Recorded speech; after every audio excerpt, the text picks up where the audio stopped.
Beep, beep, beep, beep, beep, beep, beep, beep, beep, beep. Jester, hello. Court of the Digester. Welcome, welcome, welcome. Buy me a coffee, become a warrior teacher. The usual. Let's dive straight in.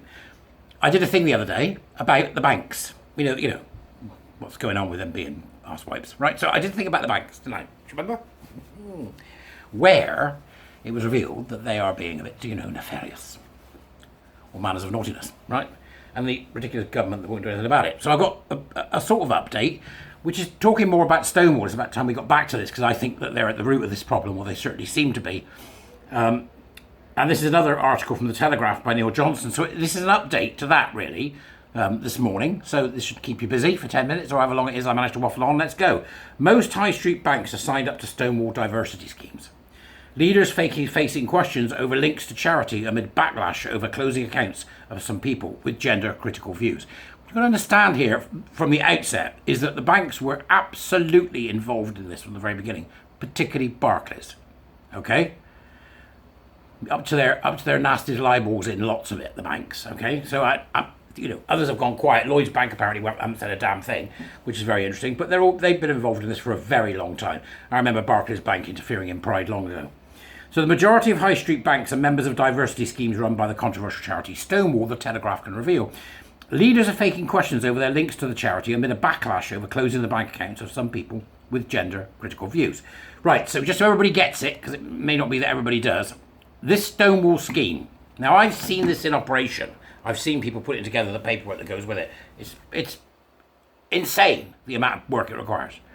What they do is they pay an amount per year, so $3,000 or whatever it may be per year, in order to appear in the Stonewall Top 100 list. Now, for those of you who are watching from abroad, Stonewall Top 100 is, the organisation says, here's how we deal with the LGBTQI plus hands, knees and bumps the daisy people. And if you get it right and put ticks in the right boxes, we'll move you up by judging how right you've got it. And the higher you get, the higher you'll be in the Stonewall Index. And for some reason, businesses think this is important, right?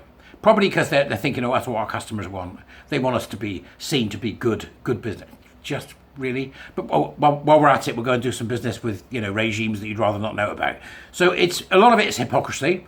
A lot of it is stupidity. There's another one in Manchester, which is like a mini Stonewall, called the All Equals Charter. Same thing. It's a scam. So you pay them money to tell you that you're not good enough, and then they provide you with the training that you pay them money for, which you then do again the next year to tell you you're not good enough, in an attempt to get to number one in the top index of whatever the name of the company is. To me, that's a complete and utter scam. It's like a pyramid. It's kind of cognitive pyramid scheme, and I think it should be stopped. But whether you can stop it or not, I don't know. But the government certainly should make sure that nobody who is receiving public money should be involved with them. And that should be the first thing that the government should do.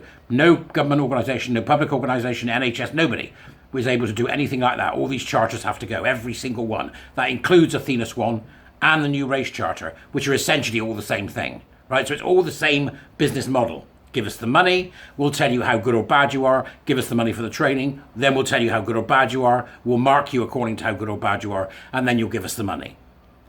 So it's a circle, it's like a circular thing. Doesn't matter whether it's about race, which is the race charter from Advance HE, whether it's about Athena Swan, which also comes from Advance HE, or whether it's about Stonewall and their ridiculous index, or all about All Equals Charter. And there's different ones. I think it's Tenny in Ireland. There's other ones in Australia and America. So you get the idea, right? So leaders are facing questions over their links to the charity for closing people's accounts. Some people who seem to have gender-critical views. There's a vicar I mentioned the other day. Stonewall's Diversity Champion Scheme includes guidance to employers on gender-neutral spaces and the use of pronouns. You have to see it to believe it. It is pages long. Do your staff do this? Do you pay for transition? Do you do this? That's the sort of thing that's written in there. The company also runs a top 100 index that measures employers on diversity and inclusion. HSBC, which allows their customers to register as gender neutral, this has to stop, then it's nonsense. It's the top ranking bank in Stonewall's annual equality index, and NatWest, which is still 1/3 owned by the government, is linked to the charity. Barclays, which offers private medical cover for employees transitioning. They'll pay for an employee who's an AGP, a fetishist, paraphiliac, to get his titty skittles so that he can grow his breasts that he can play with or pop the odd baby onto. Right? Now, and Barclays covers private medical transition, and Nationwide, which encourages staff to use pronouns in email signatures, are also Stonewall's top 100 employers. Santander is a member of the index, while TSB is a member of the Diversity Champion scheme. Lloyds Banking Group, which runs its own branches as well as Halifax and Bank of Scotland, was the only major lender to fail to respond to queries about the scheme, but was previously named as the country's top employer by Stonewall. You have to ask yourself the question, where the hell do I bank? Now, I was watching the chaps on the Lotus Eaters, the podcast of the Lotus Eaters the other day, and the young chap on there, who's a lovely, lovely young man, he said he looked at the banks and he found the only one that was vaguely good, i.e. it still had problems, was Starling, which I think is an online bank. So you might want to look at going to an online bank. I would suggest that the major banks, unless they do something, you cannot trust them with your money if they are involved in Stonewall. That would be my thinking. And there's then in the article, which I urge you to go and have a look at, a wonderful cartoon, which says, they're making noise again, free cash withdrawals. And there's two old people trying to get their cash out. And it says, in order to proceed, please declare any controversial opinions on the screen, which I think is wonderful. So it's, do you believe sex is real? As if that's controversial. As if that's controversial. Who's driving this crap? Well, that would probably be something to do with the various goals. A number of high-profile organisations, the BBC, Channel 4, the Cabinet Office and the Department of Health, have stopped working with Stonewall amid concerns over its schemes. Now, we have to be careful here, right? Because the BBC, I'll dig out, I wrote a piece about it, I'll dig it out, and I'll put it in the Dubris, right? It's on my Substack. I did a piece about what happened when the BBC left Stonewall, and they jumped out of bed with one lot of nutters and jumped in bed with another lot. So it's not like you'll stop this and you will end all of this because, affinity groups and all the crap that comes with it breach the Equality Act, which I think they do, right? Because if you don't have affinity groups for everybody, you've got a problem. They jump into bed with the next lot and go, well, never mind that, we'll get them. And Stonewall will go, if you've got to leave us, go with them. That's what I think's happening. I'll be proven wrong. Well, I'm quite happy.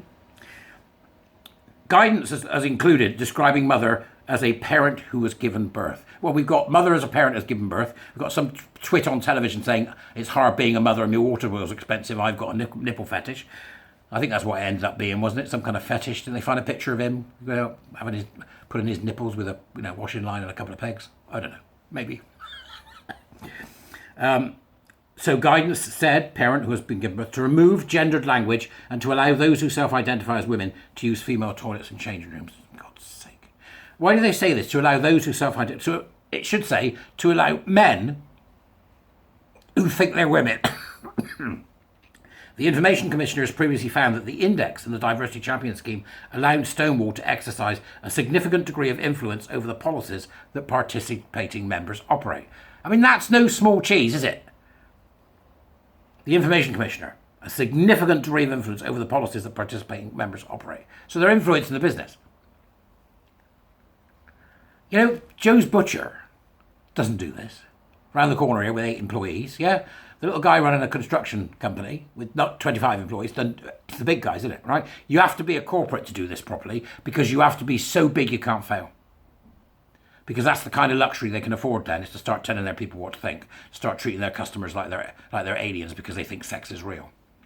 Since then, members of the public have accused banks of shutting down their accounts, among them Reverend Fothergill, who we mentioned. Stuart Campbell, who runs the pro-independence Wings Over Scotland blog, has had his account shut by First Direct, owned by HSBC, which he believes was over his stance on gender issues. Barclays recently had to pay $21.5 in compensation to the Core Issue Trust, a Christian ministry, after shutting its account over its stance on gender identity. But, you have to sit back and ask yourself, when are people going to look at this and go, is it possible I'm not paying enough attention to this? Well, I would say, kids, right, it's more than possible that you're not paying enough attention to this because things are happening under your nose and your freedom is gradually being removed. One tiny boiling point ago, like you're a frog in a pot. Is it? Is that what's happening? You tell me. However, UK Finance, the industry trade body, defended the rights of banks to shut accounts as they see fit, arguing that lenders only do so after conducting an extensive review. That's not the point. Why don't they get this? It's not the point. Tide, an online business bank, I imagine their interest ebbs and flows. Stop it. Tide, an online business bank, became the latest to face questions on Monday as the host of Trigonometry, a free speech YouTube show and podcast, said they would take it to the financial ombudsman after their account was closed.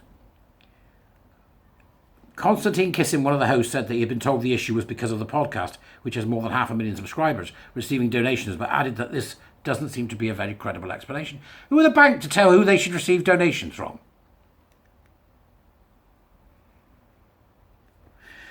Constantine then said, "We can't possibly be the only organisation that's a business that accepts donations." Tide said any decision on account closures had no connection whatsoever to a member's beliefs and that it was categorically false to suggest otherwise. Well, prove it then. Craig McKinley, the Tory MP for South Thanet, said he was concerned that decisions were made by activist banking staff. Turns out when you go digging with one of these particular instances, you'll find, if you have a look on Twitter, that right at the top of it is a bloke pretending to be a woman.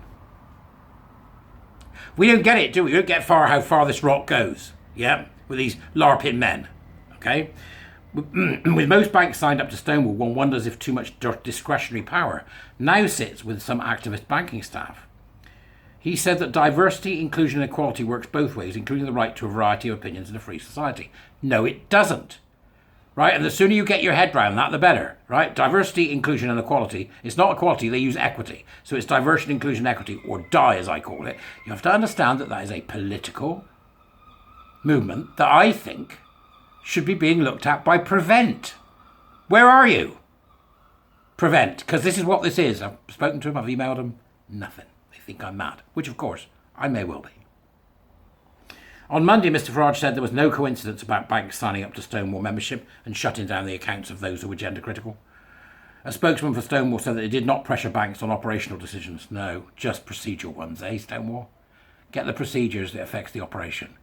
Disingenuous twats. There are no requirements in the Diversity Champions programme over how members engage with any customers. That's not true.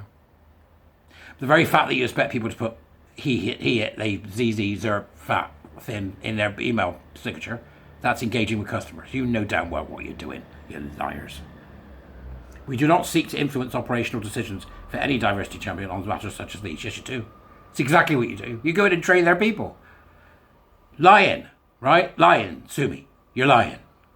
Our Diversity Champions programme simply provides resources and guidance to support member organisations to include and support LGBTQ plus hands, knees and bumps of daisy colleagues at work. No, it doesn't.